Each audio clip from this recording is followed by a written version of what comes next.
the league versus Caitlin Clark. And that is just absolutely false. It is unfair to the women that have been there building this league to this moment so that Caitlin Clark's popularity could take it to the next level. Even 3 years ago, you were not talking about the W at this level. Don't do that. Guys. Nobody was, Monica. You making Stephen A. point, Monica. You making Stephen A. Monica McNutt just made herself look silly live on air speaking about Caitlin Clark. She said we need to acknowledge the other players in the league rather than giving Caitlin all the credit for breaking attendance records. Monica said there has been way better players before Caitlin, who hadn't got nearly as much credit or viewership. Response of folks that don't think she is praised enough and she is above reproach in terms of criticism, or that praising another player is an affront to her is like, whoa, bro. Also, you're not mentioned talking about women's basketball. I've never ever seen you before in my life. It's obvious the agenda the media has on Caitlin Clark, yet she still doesn't respond to the critics. Instead, she plays her basketball and breaks records like they are going out of fashion. Caitlin continues to make these analysts look silly, knocking them down one by one, whilst us fans are watching them get proved wrong time and time again. Stephen A., respectfully, with your platform, you could have been doing this 3 years ago if you wanted to. All right, we gotta go. Stephen A., I'm talking to you.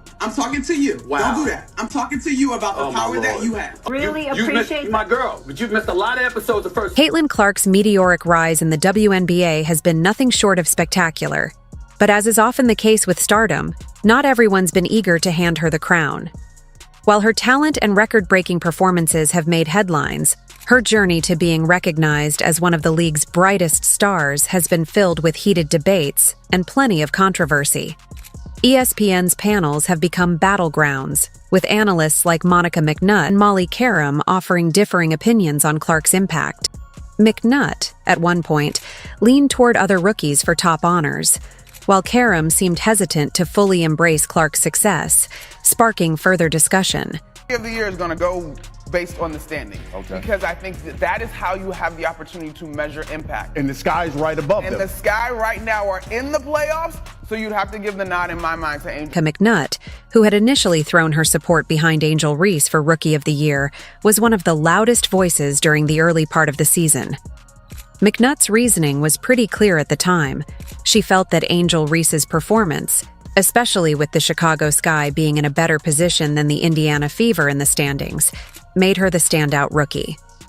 McNutt wasn't shy about voicing her belief that Reese had all the tools to win the Rookie of the Year award, and that Caitlin Clark, while talented, wasn't quite on that level yet. She is literally cashed in, but her attention, her notoriety is based off Caitlin Clark. She wins the national title, first thing she does, she mocks Caitlin Clark.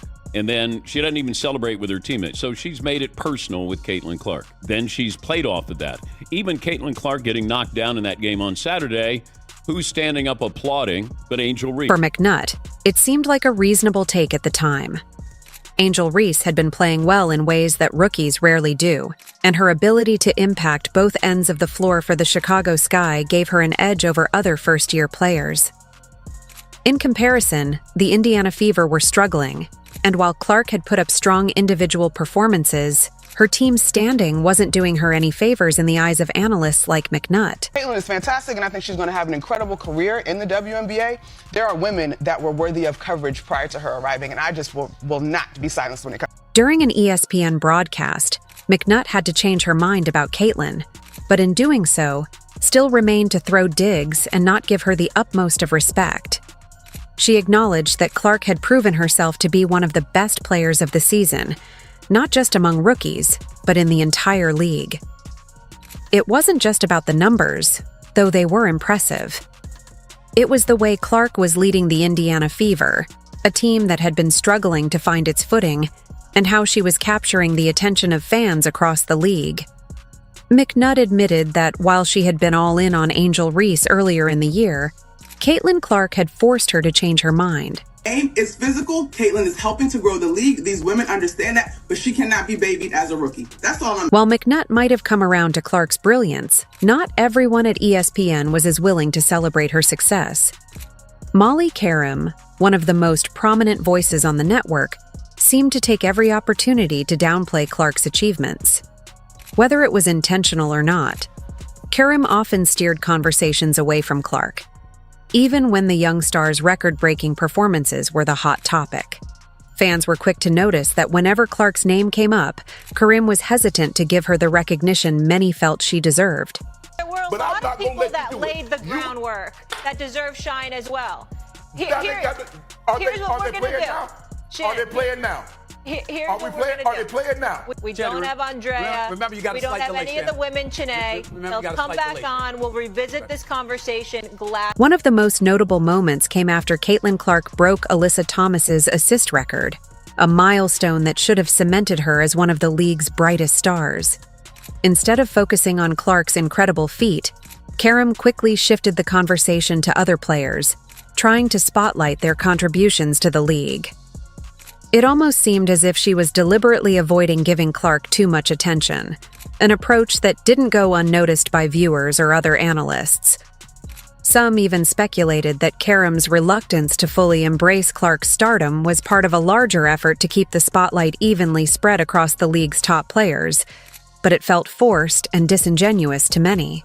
She's going to be dogged by better defenders one-on-one, and of course on the defensive end, she's got to go and play defense. So I'm not sure what the scheme will be to protect her, because nobody has talked about her as a defender. And there's reason. Karim's stance became even clearer when Clark set a new record for points in a season, another historic achievement that should have made headlines. Yet, rather than acknowledging Clark's groundbreaking run, Karim argued that Clark's star power was less about her performance on the court and more about her popularity with fans.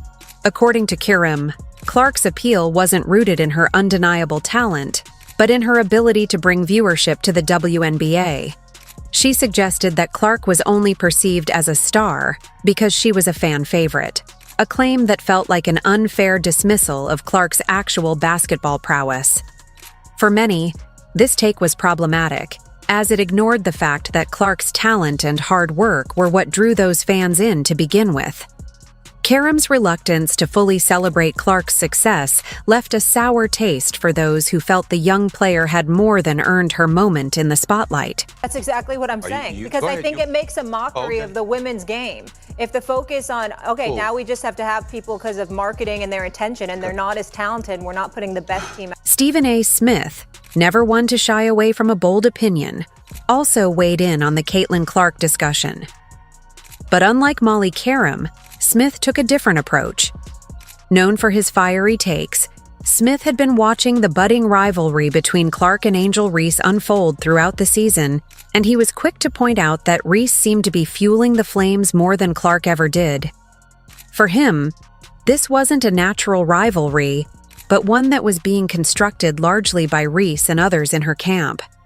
Smith noted that while the media and fans were eager to pit the two young stars against each other, Clark had remained focused on her game, letting her performance speak for itself. Clark wasn't engaging in the rivalry rhetoric or trying to feed into the drama, despite the media attention. You were waving your hand in Caitlin Clark's face when you were beating her for the national championship. Everybody remembered then that you belonged in the WNBA and your future was going to be on the pro level. Quick, fast, and in a hurry. Who are these? On the other hand, Smith pointed out that Reese seemed to be leaning into the narrative, especially after her injury sidelined her for the season. Smith speculated that Reese, in an effort to remain relevant in the conversation despite not being able to contribute on the court, was playing up the supposed rivalry with Clark. Instead of letting Clark's individual achievements shine, Reese appeared to be trying to create a competitive tension that wasn't as fierce as it was being portrayed. For Smith, it was clear that Reese was using the rivalry as a tool to stay in the spotlight while Clark was letting her game do all the talking. But as the season unfolded, fate intervened. Cracks began to show in Reese's game, whilst Caitlin seemed to be just getting better and better, game by game. Angel Reese also suffered a wrist injury that cut her season short, sidelining her for the remainder of the year. Whilst fans thought she could be faking it, Take an injury, let's be real. I literally played with my ankle like a golf ball, like a little golf ball when we played against Iowa. And pain, I'm hurt when I can't play. Like, they gonna have to tell me, like, you shut down, like, you can't play. That's what they was telling me yesterday, like, you shut down, like, you can't. Smith also addressed the ongoing criticism that Caitlin Clark was only popular because of her large fan base, a notion that had been pushed by analysts like Molly Karam. He rejected this entirely, arguing that Clark's talent was undeniable and that anyone trying to downplay her skills was simply missing the point. In his eyes, Clark wasn't just a player who happened to have a lot of fans. She was the real deal. Her game, her record-breaking performances, and her ability to impact the league on a nightly basis were what made her a star. Smith made it clear that Clark deserved to be recognized for her on-court achievements, not just her off-court appeal. NBA Player of the Week. Surprise, surprise. Indiana Fever rookie sensation, Caitlin Clark. There's nothing really to say other than that. She's winning Rookie of the Year. She's a top candidate for League MVP, honest. She ain't beating Angel Wilson for the MVP, but she's beating Angel Reese for Rookie of the Year. That's a wrap. That's over. And props to Angel Reese, who's had a good year. Another prominent figure who had doubts about Caitlin Clark's ability to thrive in the WNBA was none other than Geno Auriemma.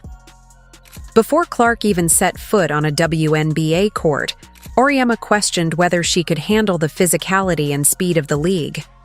In his view, the WNBA's more aggressive, fast-paced style might be too much for Clark to handle.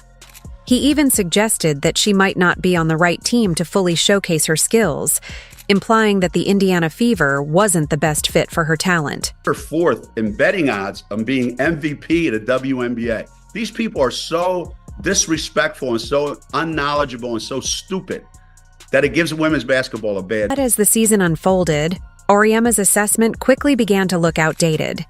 Caitlin Clark didn't just survive the physicality of the WNBA, she thrived in it. From the very start, she showed that she could not only hold her own, but dominate in a league filled with some of the world's best athletes. Game after game, Clark proved herself by breaking records that had stood for years. She shattered records for assists and points in a season, leaving analysts, fans, and even her critics stunned. Clark's ability to take over games, make clutch plays, and elevate her teammates' performances became a hallmark of her rookie campaign. Auriemma, who had once been skeptical of Clark's ability to handle the rigors of the WNBA, was left eating his words. Clark's success wasn't just about the raw stats, though those were certainly impressive. What set her apart was her ability to make those around her better. Her leadership on the court was undeniable, and it was a big reason why the Indiana Fever, a team that had struggled in previous seasons, began to improve as the year went on. By the end of the season, even Auriemma had to admit that Clark had proven him wrong in a big way. She wasn't just surviving in the WNBA, she was excelling, and she was doing it on her terms. Caitlin Clark effect is definitely real. I mean, we can all see that. However, experiencing it in person is totally different. I was at the Fever in Indiana game last night, and the amount of 22s that I saw on the way to the arena and inside the Capital One Arena might as well have just been a home game for Caitlin Clark. Not Indiana, Caitlin Clark. The thing is, that didn't surprise me. But what did surprise me was how packed the game was. As the WNBA season drew to a close, there was no denying that Caitlin Clark had inserted herself into the MVP conversation. Stephen A. Smith, who had been one of Clark's biggest supporters throughout the season, was quick to recognize her as a legitimate candidate for the league's top honor. In his view, Clark's combination of individual brilliance and team leadership made her a clear contender, alongside established stars like Aja Wilson. Smith, known for his fiery takes and unwavering confidence in his opinions, didn't hesitate to put Clark's name right up there with the league's elite players. And the Fever scored 110. That was a WNBA record. And on top of it all, she dropped 35. Caitlin Clark, and, obviously she lead the league in assists and all this other stuff. She's phenomenal. She just is. Aja Wilson, who had been dominant in her own right, was undoubtedly deserving of MVP consideration. Her consistency and ability to take over games had cemented her as one of the WNBA's brightest stars for years. Yet, Smith argued that Clark's impact on the league as a rookie couldn't be overlooked. What Clark was doing on the court wasn't just impressive for a first-year player. It was impressive by any standard. She had brought a level of excitement and energy to the WNBA that few players, rookies, or veterans could match. Her ability to step into the spotlight, take on immense pressure, and deliver on a nightly basis proved that she belonged in the same conversation as seasoned stars like Wilson. Voice that I don't really listen to, honestly, because I'm in season. I have other things that we need to worry about than what other people have to say. I have a scout, I have 11 other minds on my team and in my locker room that we got to make sure that we're on the same mindset. So I really can't give you the best answer on that because I really don't pay any attention to it. My goal is just to go out there and be the best that I can be for my teammates, both on and off the court, and we're going to go out there and be us. While analysts like Molly Karam continued to downplay Caitlin Clark's achievements, the young star's influence was undeniable. She had captured the attention of fans not just in the United States, but around the world. Clark's ability to connect with people through her style of play, her charisma, and her never-say-die attitude had made her a global sensation. Her long-range shooting, court vision, and knack for performing in high-pressure moments had basketball fans buzzing. And her persona, both on and off the court, resonated with a broad audience, from die-hard WNBA followers to casual viewers. Clark wasn't just a star because of her records. She had an intangible quality that few athletes possess. She inspired people. Whether it was young girls aspiring to follow in her footsteps or seasoned basketball lovers marveling at her skill set, Clark had a way of drawing people in. Her humility, paired with her fierce competitiveness, made her easy to root for. It wasn't just her stats that were impressive, though those were certainly historic. It was the way she carried herself, leading her team and becoming a beacon of hope for the Indiana Fever, a franchise that had struggled in previous seasons. The first player in WNBA history to lead the league in assists and three-pointers made, and she has now scored the most points by a guard in a single season in WNBA history. As a rookie, also the first person in history to lead the league in assists and being top 10 in points. I don't think y'all understand how difficult that is. From breaking assist and points records to leading the Indiana Fever with poise, Caitlin Clark had proven that she was more than just a fan favorite. She was a true star, and her influence on the WNBA was impossible to ignore. Despite the reluctance of some analysts to fully acknowledge her achievements, Clark's impact on the league continued to grow. She wasn't just an individual standout. She was helping elevate the visibility of the WNBA itself. Clark brought in new viewers, boosted ticket sales, and made the Fever a team to watch again. Her electrifying performances were sparking conversations, and those conversations were happening far beyond basketball circles. By the end of the season, it was clear that Caitlin Clark wasn't just one of the best rookies in the league. She was one of the best players. Period. Her record-breaking season spoke for itself, as she shattered expectations and raised the bar for what a rookie could accomplish. She had not only earned her place among the WNBA's elite, but she had also cemented herself as one of the